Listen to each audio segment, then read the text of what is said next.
Berlarilah ke arah angin berhembus Azarin. Kenapa tidak mau lepas? Keluh seorang perempuan bernama Anita Cendana. Dia mencoba memutuskan tali tambang yang mengikat pergelangan tangan serta tubuhnya di kursi kayu. Dia telah disekap, dikurung dalam rumah gubuk di pedalaman hutan. Anita mendongakkan kepala dari genting yang berlubang. Bulan menampakkan diri, sedangkan udara malam menyelinap masuk melalui dinding yang rapuh dan berlumut. Cepat, ayo cepat. Dia menyemangati diri saat berusaha memutuskan tali tambang dengan pisau bedah kecil yang sempat dia selundupkan. Cepat, sebelum mereka datang, tambahnya lagi. Kedua mata bernetrakan coklat jernih itu menatap penuh takut pada pintu, berharap para anggota kelompok kriminal bersenjata yang menculiknya tidak memergoki tindakannya untuk melepaskan diri. Tuhan alam semesta, tolonglah aku, serunya. Menyentak-nyentakkan tangan di kursi yang mengikat tubuhnya. Penampilan Anita sangat memprihatinkan. Sudut bibirnya berdarah. Pipinya memar, sudah tak terhitung berapa kali telapak tangan milik pria bernama Beto Calvis menamparkan wajahnya. Orang itu sama sekali bukanlah manusia. Berhasil, berhasil. Anita menghela napas lega saat tali tambang terputus. Untuk berjam-jam yang dia habiskan melanaskan diri, dia menggoreskan banyak luka di pergelangan tangan. Harus pergi sekarang, gumam Anita lagi. Aku harus melarikan diri. Dia mengedarkan pandangan ke sekitar rumah kayu ini dijaga ketat. Di luar pintu, Anita yakin gerombolan itu pasti menghadangnya. Hanya satu jalan keluar yaitu memanjat dan keluar melalui atap berlubang. Tanpa berpikir panjang, Anita menaiki tumpukan kayu dan memanjat ke atap meskipun seng berkarat menggores lengannya. Kerudung merah yang menutupi kepalanya terjatuh ke pundak saat angin berhembus, memperlihatkan tengkuk lehernya yang berhiaskan tato salib kecil berwarna hitam. Anita berhasil menaiki atap rumah kayu tempat dia disekap. Kedua matanya dengan bebas leluasa menjelajahi hutan yang menjadi markas persembunyian kelompok kriminal bersenjata yang menculiknya dari desa Baloko. Ayolah Anita, kamu pasti bisa. Sejenak Anita ragu untuk melompat dari atap. Namun saat dia mendengar pergerakan di dalam rumah dia tidak bisa mengurungkan niatnya lagi. Tuhanku, perempuan itu terjatuh di tumpukan daun kering. Bibirnya melontarkan keluh sakit saat nyeri menjalari pergelangan kaki. Jangan sekarang. Tidak ada waktu untuk sakit sekarang. Aku harus pergi dari sini. Aku tidak mau mati di tangan manusia bejat itu. Anita memaksa tubuhnya berdiri dan berlari. Meskipun kakinya yang terkilir menjadi penghambat, membuat jalannya pincang. Desa Baloko. Desa Baloko pasti berada di bawah gunung. Aku harus turun sekarang, Anita bicara sendiri. Hanya itu yang bisa memompa semangatnya. Sesekali dia menoleh ke belakang karena merasa ada yang mengikuti dan mengejarnya. Dan benar, mereka akhirnya menyadari. Melarikan diri. Perempuan itu kabur. Dokter itu. Teriakan keras memecah keheningan malam dan membuat Anita semakin mempercepat larinya. Ah! Anita terjatuh tersungkur. Kakinya tersandung batu, kedua telapak tangannya langsung tergores oleh bebatuan cadas dan mengeluarkan darah. Dia di sana. Dia lari ke sana. Kejar. Jangan sampai lepas.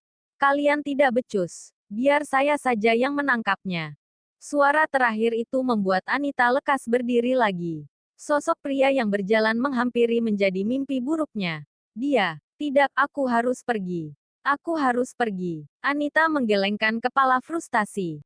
Dia berlari kembali, menuruni gunung dengan cepat, melintasi pepohonan yang rantingnya terus menggores tajam tubuhnya. Jangan lari dokter, menyerah saja. Tenang, saya tidak membunuh Anda, seru Beto Calvis. Sosok pengejar, bernama Beto Calvis mengikuti Anita berlari. Kembalilah pada Beto Calvis. Anda lebih aman bersama saya. Di hutan ini, babi hutan saja bisa membunuh Anda. Saya akan melindungi Anda, bujuknya. Beto Calvis bangsat. Anita mengutuk. Apa pemimpin kelompok kriminal bersenjata itu berpikir Anita akan menyerahkan diri dengan mudah? Apa Beto Calvis, lelaki yang mengaku tidak memiliki negara akan berpikir Anita ikut dengannya sukarela? Jangan harap, sahut Anita keras dan semakin memperlaju larinya. Lebih baik saya mati daripada harus ikut dengan Anda. Kalau begitu sangat disayangkan, saya harus melumpuhkan salah satu kaki Anda. Beto menyeringai. Dia mengarahkan pistol tanpa ragu. Kaki cantik itu tidak akan pernah bisa mengenakan sepatu merah lagi. Suara letusan terdengar keras, bergema, membuat penghuni hutan panik bahkan para kelelawar segera terbang ke angkasa. Anita terjatuh. Dia terdiam sejenak. Tubuhnya merasa dingin, keringat membasahi wajahnya. Dia segera menutup kedua telinga saat lontaran peluru membelah langit malam. Berondolan peluru yang tiada henti membuat Anita menelungkupkan tubuhnya hingga kening menyentuh tanah. Sumpah serapah menyahuti, teriakan amarah menyelingi. Bangsat, dia menyusul kemari. Dia berhasil mengejar kita. Teriak Beto Kalvis. Kemudian tubuh Anita ditarik paksa, sangat kuat sehingga membuat kedua kakinya menginjak tanah lagi. Dan di bawah sinar rembulan yang menjadi satu-satu penerang, dia melihat sepasang bola mata yang balas menatapnya.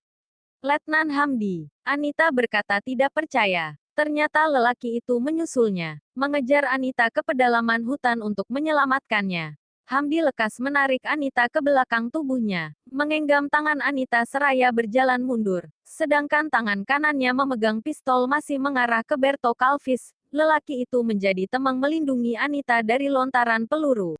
Azarin, Hamdi memanggil Anita dengan nama Islamnya. Nama pemberian dari lelaki yang telah tiada dan membawa Anita untuk menyembah Allah. Pada hitungan ketiga, lari, ucap Hamdi tegas. Tidak terdengar gentar sedikit pun dari suara Hamdi. Walaupun dia menghadapi kelompok orang yang mengaku tidak memiliki tanah kelahiran.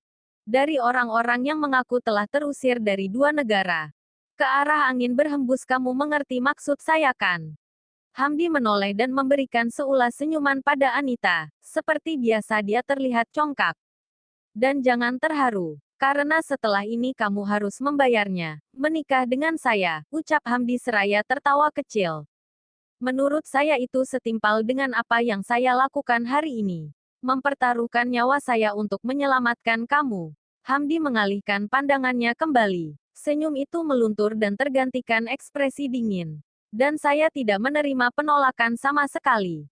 Genggaman Hamdi di tangan Anita semakin erat saat Beto Kalvis menampakkan sosoknya di balik kabut. Dia mengarahkan pistolnya. Letnan Hamdi mati. Raung Beto keras. Disertai suara peluru dilontarkan menembus malam.